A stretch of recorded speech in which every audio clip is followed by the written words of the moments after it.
आज की इस वीडियो में आज मैं कक्षा 9वीं वाले विद्यार्थियों को प्रश्नावली 7.3 के आगे को बताने। तो चलो शुरू करते। तो पहला प्रश्न क्या है यहाँ पे, एक कुर्सी को 450 रुपए नकद अथवा 210 रुपए तत्काल नगद भुगतान एवं 125 रुपए की दो समान मासिक किस्तों बेचा जाता है। किस्त योजना में लिए गए ब्याज की दर ज्ञात कीजिए। तो ब्याज की दर क्या करना है, इस प्रश्न में ज्ञात करना है। तो चलो हल करते हैं अब इसको। तो यहाँ पे कुर्सी का मूल्य दिया हुआ है, ठीक है, तो यहाँ पे लिखो हल। ठीक है, हल क्या दिया हुआ है, कुर्सी का नगद मूल्य कितना दिया है भाई, 450 रुपये।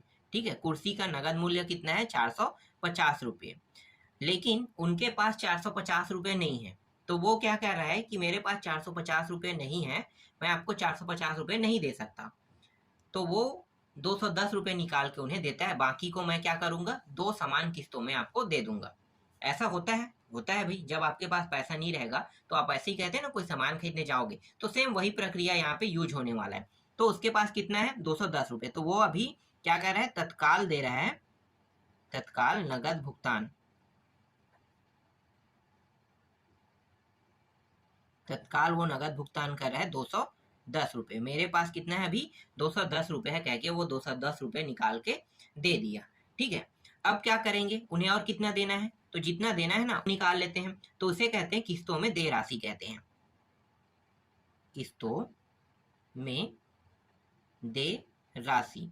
ठीक है, जितना देना है बाकी है उसको निकाल लेते हैं। तो 450 रुपये कुर्सी का मूल्य है, इसमें घटा देंगे 210 रुपये उन्होंने दिया, तो बचा कितना, तो 0 घटाएंगे तो, और ये 5 में 1 घटाएंगे तो 4, और 4 में 2 घटाएंगे तो 2। ठीक है, तो 240 रुपये, ठीक है, 240 रुपये उन्हें और देना है। इन्हीं में क्या करना है, ये 240 रुपये ना, इन्हीं पे उन्हें किस्त पड़ेगा। अब जो दुकानदार है वो कह रहा है कि भाई 240 रुपये दोगे तो 2 माह में आप पटाओगे और किस्त बंधा रहे हो, तो आपको इनका ब्याज भी देना पड़ेगा, कह रहा है। क्या कह रहा है, ब्याज भी देना पड़ेगा। कौन कह रहा है, दुकानदार कह रहा है। ठीक है, तो दुकानदार ये जो 240 रुपये है ना, इसमें वो ब्याज लेने वाला है, तो उसी ब्याज की दर को निकालेंगे। तो चलो आगे हल करते हैं।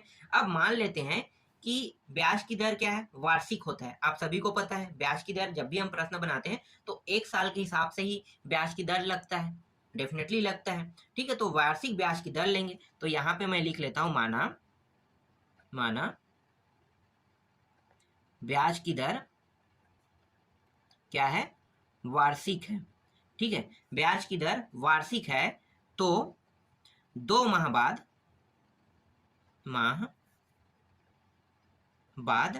2 माह बाद ये जो 240 रुपये है ना, 240 रुपये का मिश्र धन निकालना है। तो 240 रुपये का मिश्र धन, तो इसका सूत्र होता है मूलधन प्लस ब्याज। ठीक है, ये माह वाला है, इसलिए इसके सूत्र जो है ना, जो चक्रवृद्धि ब्याज वाला जो सूत्र लगाते हैं वो नहीं लगाएंगे, वो भी लगाएंगे तो भी आएगा, लेकिन हमारे पास मिश्र धन का मान नहीं दिया है, इसलिए इस सूत्र का उपयोग करेंगे ऐसे प्रश्नों के लिए। चलो आगे देखो। अब यहाँ पे मूलधन कितना है भाई, ये जो है ना 240 रुपया क्या हो गया, देखो ना 240 रुपये के ऊपर क्या लगा रहे हैं, मिश्र धन लगा रहे हैं, मतलब ये क्या होगा, ये जो है मूलधन बन जाएगा 240 रुपये, और इसी 240 रुपये के ऊपर ब्याज लगेगा, तो उसका सूत्र क्या होगा, तो आप इसे 240 गुणित साधारण ब्याज का सूत्र होता है ना, क्या होता है, पी गुणित ये वाला, देखो मैं यहाँ पे बगल में बता देता हूँ, पी गुणित आर गुणित और ये टी, और होता है नीचे में क्या है, 100। ठीक है, तो ये सूत्र हम उपयोग करें। तो पी का मान कितना है, 240, आर का मान क्या करना है, ज्ञात करना है, एन का मान कितना दिया है भाई, 2 माह दिया है, 2 माह, तो आप 2 माह लिख सकते हो। 2 माह को कैसे लिखोगे, 2/12 लिखोगे, या इसे कटा दोगे कितना हो, 1/6 होगा। आपको पता है ना एक साल में कितने माह होते हैं, 12 माह। जब ये माह में है तो इसको भी माह में लिखना होगा, तो ये कितना हो जाएगा, 1/6 हो जाएगा। समझ में आ गया, तो इसे लिखेंगे 1/6, और नीचे में कितना है, नीचे में है 100। ठीक है, और ये दोनों भी गुणा होगा, देखो जो जो कटा उसको कटा दो, ये कट गया, ये कट गया। ठीक है, 6 के पहाड़े से देखो 6 चौक 24 कट गया, 2 के पहाड़े से 2 दूनी और 2 पंचे, ये भी कट जाएगा। ठीक है, आगे देखो 240 प्लस यहाँ पे ऊपर में 2 आर बचा और नीचे में सिर्फ 5 बचेगा, और इसे हम समीकरण 1 दे देते हैं। ठीक है, यहाँ पे देखो आर का मान आया क्या, आर का मान नहीं निकला है अभी तक। तो क्या करेंगे, अब समान किस्तों को, जो समान किस्त है ना 125 रुपये, अब उनका उपयोग करने वाले हैं। तो चलो समान किस्तों का उपयोग करेंगे। अगर मान यहीं पे निकल जाता आर का मान तो आगे हल नहीं करते, लेकिन आर का मान नहीं निकला, इसलिए क्या करेंगे, किस्तों का भी उपयोग करेंगे। तो चलो किस्तों का उपयोग करो। तो पहले किस्त वो पहले माह में देगा और पहले माह के अंत में देगा। ऐसा नहीं है कि पहले माह में आज ही, जैसे आज 210 रुपये भुगतान किया, 2-4 दिन के बाद फिर आके 125 रुपये भुगतान करेगा, ऐसा नहीं। किस्त बंधाया मतलब ये 210 रुपये देने के बाद वो कब देगा, दूसरे माह के अंत में देगा, पता है ना, दूसरे माह के अंत में। तो यहाँ पे लिखो 125 रुपये 125 रुपये का एक माह बाद। ठीक है, एक माह बाद, और कब देगा, दूसरे माह के अंत में। ठीक है, एक माह बाद दूसरे माह के अंत में मिश्र धन। ठीक है, सूत्र वही है मिश्र धन। क्या है भाई, मूलधन प्लस ब्याज। अब देखो उपयोग क्या कर रहे हैं, 125 रुपये का उपयोग कर रहे हैं, तो मूलधन क्या होगा यहाँ पे, 125 रुपया होगा। ठीक है, तो यहाँ पे लिखो 125 रुपया, और ब्याज का सूत्र क्या है, देखो यही वाला सूत्र उपयोग करेंगे। तो मूलधन क्या है, मूलधन तो 125 है ना, तो 125 लिखो गुणित आर लिखो, और एन का मान कितना है, ये एन का मान यही रहेगा, 2 माह के लिए पटाना है। तो क्या लिखो, सॉरी 2 माह के लिए बोल रहा था, 1 माह के लिए ना, तो 1 माह, तो देखो 1 माह के लिए कह रहा है तो क्या होगा, 1/12 होगा ना, 1 माह मतलब 1/12। तो आपको क्या लिखना है, 1 इस तरह से 12 लिखना है। समझ में आ गया, 1/12, और नीचे में क्या है 100, ये दोनों भी गुणा हो जाएगा। ये 25 के पहाड़ा में 5 बार में कट गया, 25 के पहाड़ा में 4 बार में कट गया, और कट रहा है क्या, नहीं कट रहा है। तो क्या होगा, जो बचे है वो इसका आंसर हो जाएगा। तो 125 प्लस ये हो जाएगा 5R, और 12 चौक कितना हो गया 48, यहाँ पे आ गया 48 आ गया। इसको आप क्या मान लो, दूसरा समीकरण मान लो। ठीक, अभी भी आर का मान नहीं निकला है, तो क्या करेंगे, अब दूसरे माह का भी उपयोग करेंगे। ठीक है, तो दूसरे माह का भी उपयोग करो, तो दोनों मासिक किस्तों को मिलाकर 2 माह के अंत में मिश्र धन लिखते हैं। ठीक है, तो यहाँ पे लिखो, अब दोनों मासिक किस्तों का उपयोग करें, दोनों मासिक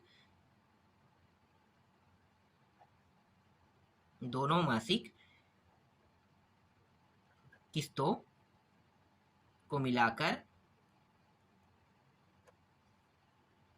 2 माह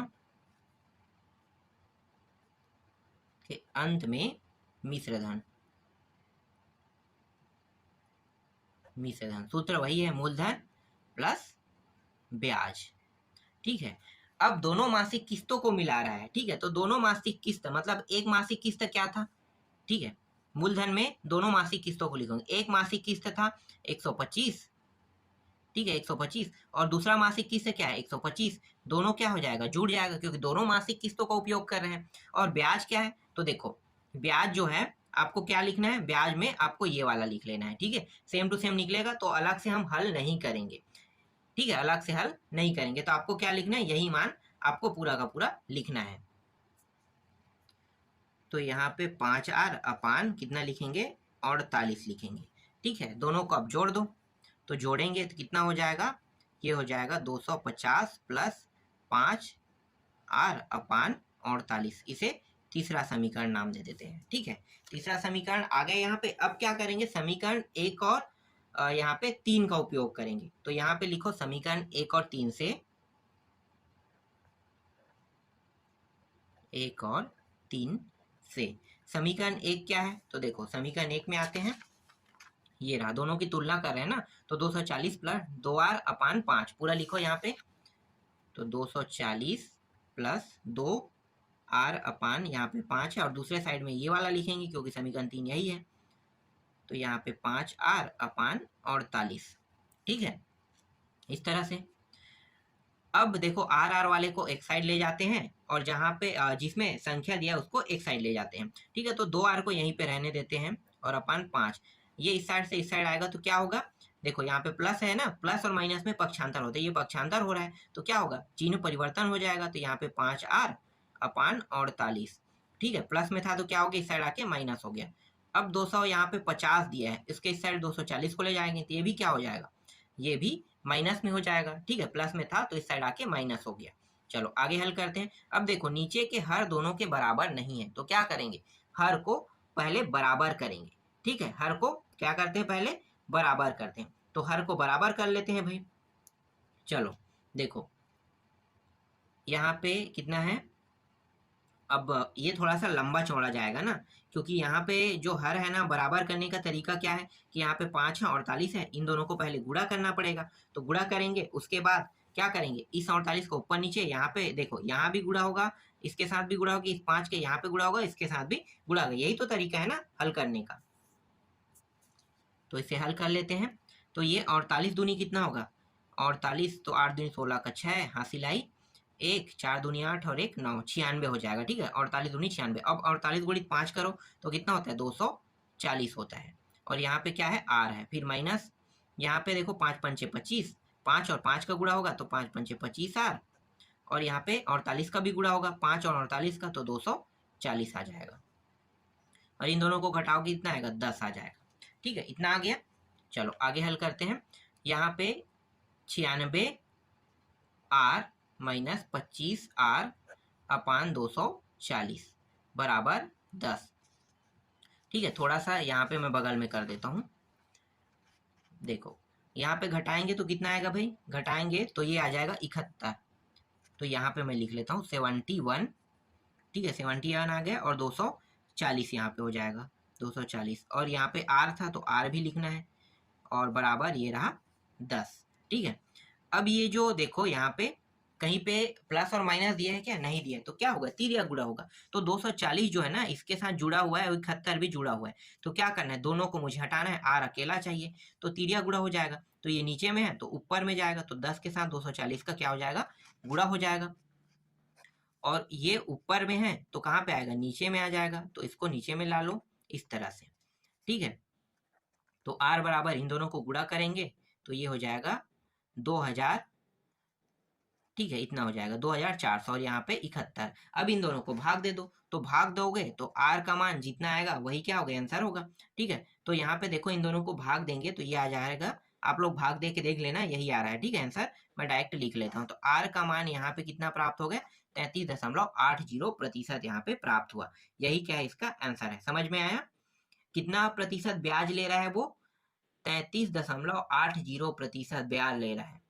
चलो आगे देखते हैं सेकेंड प्रश्न को। अब देखो दूसरा प्रश्न क्या है, अगर पहला प्रश्न समझ में ना आया हो तो दूसरा प्रश्न समझ जाना, सेम टू सेम तरीके से मैं बताऊंगा, तरीका चेंज नहीं करूंगा। ठीक है, दूसरा प्रश्न देखो,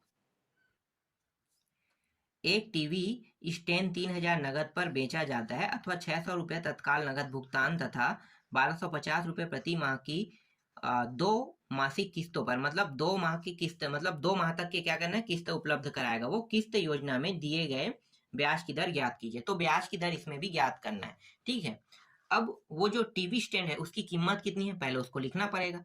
तो यहाँ पे लिखो, तो यहाँ पे आपको लिखना है टीवी स्टैंड का नगद भुगतान। ठीक है, नगद भुगतान कितना है, 3000 रुपये, मतलब उसकी प्राइस जो है वो 3000 रुपये है। अगर मुझे खरीदना है उसे तो मुझे 3000 रुपये देना होगा नगद, लेकिन मेरे पास 3000 रुपये नहीं है। तो मैं क्या कर रहा हूँ कि मेरे पास जितना है उतना दे रहा हूँ। तो मेरे पास अभी वर्तमान में है तत्काल, इसे हम कहते हैं तत्काल नगद भुगतान कहते हैं। ठीक है, भुगतान ये मूल्य होगा। ठीक है, रेट है इसका, भुगतान नहीं कहेंगे, क्योंकि इतना भुगतान करता हूँ तो मैं डायरेक्ट खरीद लूंगा, इसलिए इसे मूल्य कहेंगे। भुगतान जितना दे रहे हैं उसे भुगतान कहेंगे। तो 600 रुपये मेरे पास है तो मैं इसे 600 रुपया भी दे रहा हूँ। अब मैं किस्तों में दे राशि निकाल लेता हूँ। किस्तों में दे राशि, ठीक है, किस्तों में दे राशि कैसे निकालते हैं, तो ये जो 3000 रुपये ना मूल्य है, इसमें जितना मैं दिया हूँ उसको क्या करूंगा, माइनस कर दूंगा। तो मुझे और कितना पटाना है, मुझे और पटाना है 2400 रुपया और पटाना है। ठीक है, तो 2400 रुपये क्या है, 2400 जो रुपया आपको दिखाई दे रहा है ये किस्तों में दे राशि है। इसे मैं 2 किस्तों में दूंगा, एक किस्त में नहीं दूंगा। 2400 रुपये को 2 किस्तों में दूंगा। ठीक है, तो इस 2400 रुपये में क्या निकालेंगे, ब्याज पहले निकाल लेते हैं। 2400 रुपये का ब्याज कितना पड़ेगा, तो यहाँ पे आप लिख सकते हो, ठीक है। मतलब क्या होता है, ब्याज की दर वार्षिक होता है, तो यहाँ पे लिखो ब्याज की दर क्या है, वार्षिक है। हमेशा ब्याज की दर वार्षिक है, तो ब्याज की दर वार्षिक है तो 2 माह बाद 2400 रुपये का मिश्र धन बराबर क्या होता है, सूत्र मूलधन प्लस ब्याज। ठीक है, यही सूत्र है। इससे पहले वाले भी प्रश्न में हमने इसी सूत्र का उपयोग किया था। तो मूलधन अभी क्या होगा भाई, 2400 रुपये की, देखो यहाँ पे जिक्र किसका कर रहे हैं, 2400, तो मूलधन होगा यहाँ पे 2400 रुपये। ब्याज इसी 2400 में निकालेंगे, तो 2400 में और आर गुणित समय कितना है, 2 माह, तो 2 माह को कैसे लिखेंगे, 2 अपान, इस तरह से लिखेंगे 2 अपान 12, तो 1 और 12 को 2 और 12 को काट दो तो 1 6 आ जाएगा, तो इसका मान आ गया 1 6, और नीचे में कितना है 100। ठीक है, सूत्र आपको पता है ना मूलधन का, P गुणित R गुणित और N।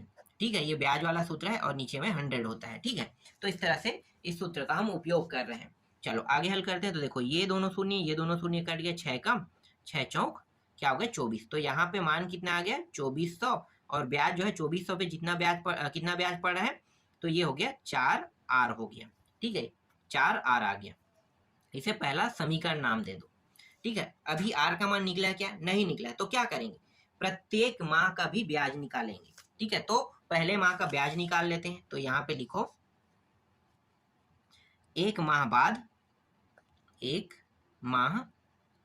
बाद कितना देना है, 1250 रुपये। ठीक है, 1250 रुपये का दूसरे माह के अंत में मिश्र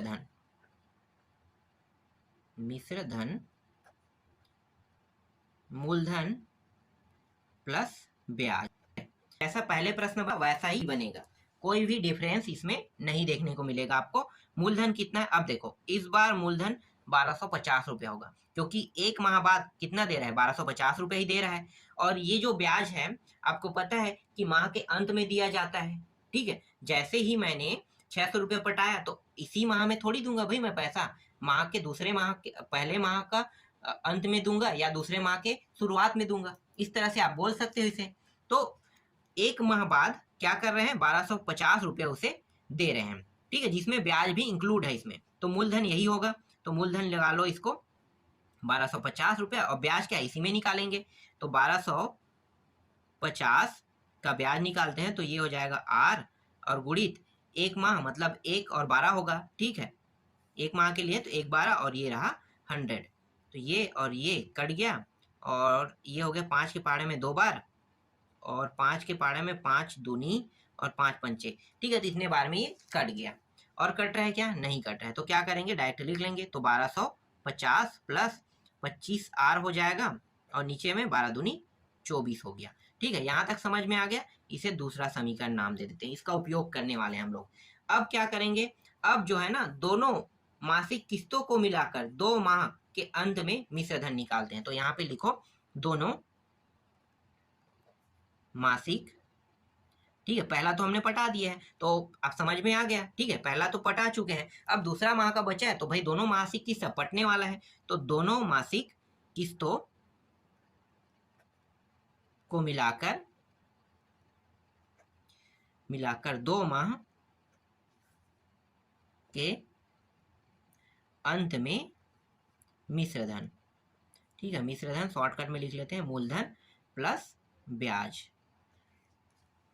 ठीक है, तो दोनों मासिक किस्तों को मिलाकर कह रहे हैं ना, तो पहला हमने पटा दिया है, तो पहला पटा दिए हैं, तो मूलधन क्या है भाई, मूलधन तो वही रहेगा, 1250 भी दूसरे में पटाएंगे, तो दूसरे में 1250, तो ये 1250 हो गया। ठीक है, अब ये वाला मान पूरा उतार लो, कितना है भाई 1250 प्लस 25R अपान 24। ठीक है, डायरेक्ट उतार लेना है आपको, मूलधन हो गया, ये ब्याज में कहेगा तो ये पूरा माना क्या करना है आपको, उतार लेना है। ठीक है, जैसा इससे पहले वाले में भी हमने किया था। दोनों को जोड़ दो तो कितना हो जाएगा, ये हो जाएगा 0, 5 दूनी 10 का 0, और ये हो जाएगा 2 2 5 हो गया, और ये हो गया 2, 2500 रुपये। ठीक है, और प्लस ये हो जाएगा 25R अपान 24 हो गया। इसे तीसरा समीकरण दे देते हैं। अब क्या करेंगे, पहला और तीसरा समीकरण को लेंगे। तो यहाँ पे लिखो समीकरण 1 और 3 से। समीकरण 1 में क्या माना है, देखो यहाँ पे 2400 प्लस 4 आ रहा है, तो यहाँ पे लिखो 2400 प्लस 4R बराबर समीकरण 3 क्या है, 2500 प्लस 25R अपान 24 है। ठीक है, आर वाले को एक साइड ले लेते हैं और जो संख्या उसको एक साइड। तो यहाँ पे है 4R दिया हुआ है, इसको ऐसे ही रखते हैं। और यहाँ पे क्या ये प्लस में है तो क्या हो जाएगा, माइनस में 25R और ये 24 हो जाएगा। और ये रहा 2500, इसको इस साइड ले जाते हैं तो ये भी क्या होगा, प्लस में था तो माइनस हो जाएगा 2400। यहाँ पे देखो, इसमें यहाँ पे कुछ नहीं, मतलब क्या है, 1 है, तो नीचे के हर बराबर नहीं तो क्या करेंगे, बराबर करेंगे। तो 24 चौक कितना होता है, तो 4 चौक 16, मतलब ये हो गया 6 और 4 दूनी 8 और 1 9, 96 हो जाएगा। और नीचे में क्या है, 1 और 24 का गुणा होगा तो 24 ही होगा। अब इस 1 का यहाँ पे गुणा करेंगे तो 25R का 25R प्राप्त होगा, यहाँ भी R है ना, और 24 का 24 ही प्राप्त होगा। इन दोनों को घटाएंगे, कितना प्राप्त हो रहा है, यहाँ पे 100 प्राप्त हो रहा है। इस तरह से यहाँ तक समझ में आ गया। यहाँ पे अब इसको हल कर देते हैं। तो देखो नीचे के दोनों मान बराबर, इसका मतलब क्या है, 24 को एक बार लिख सकते हैं और ये हो गया 96R माइनस 25R बराबर 100। ठीक है, थोड़ा सा बचा है उसको साइड में हल कर लेते हैं। दोनों को घटा दो तो घटाने में कितना आएगा भाई, तो दोनों को घटाएंगे, 25 में 96 घटाते हैं तो 71 आ रहा है। तो जो थोड़ा सा बचे उसको यहाँ पे कर लेते हैं, तो यहाँ पे 71 आ रहा आएगा और नीचे में 24 और यहाँ पे कितना है 100। तो यहाँ पे देखो ये दोनों मान क्या करना है, संख्या में तो संख्या को घटाना है, क्योंकि R का मान निकालना है तो R अकेला चाहिए। तो ये रहा 100 और तिर्या गुणा हो रहा है यहाँ पे 24 ऊपर, क्योंकि गुणा के रूप में है। तिर्या गुणा तभी होता है जब गुणा या भाग के रूप में हो। ठीक है, और जोड़ना घटाने में क्या होता है, पक्षांतर। ठीक है, तो तिर्या गुणा हो रहा है तो नीचे से क्या हो गया, ये ऊपर चला जाएगा 24, तो 24 100 को गुणा करेगा और 71 ऊपर में तो क्या होगा, 100 के नीचे आ जाएगा। तो यहाँ पे 71 इस तरह से आ जाएगा। दोनों को गुणा कर लो तो R बराबर ये हो गया 2400। ठीक है, और नीचे में 71 सेम टू सेम आया, इससे पहले वाले प्रश्न में भी यही मान आया था। ठीक है, तो R का मान क्या होगा, इससे जब भाग देंगे तो 33.80% आएगा। यही क्या है, इसका आंसर है। देखो इस तरह से दूसरा प्रश्न भी बन गया। समझ में आया। इसके बाद जो बाकी जो प्रश्न है उसको मैं आपको नेक्स्ट वीडियो में बताऊंगा।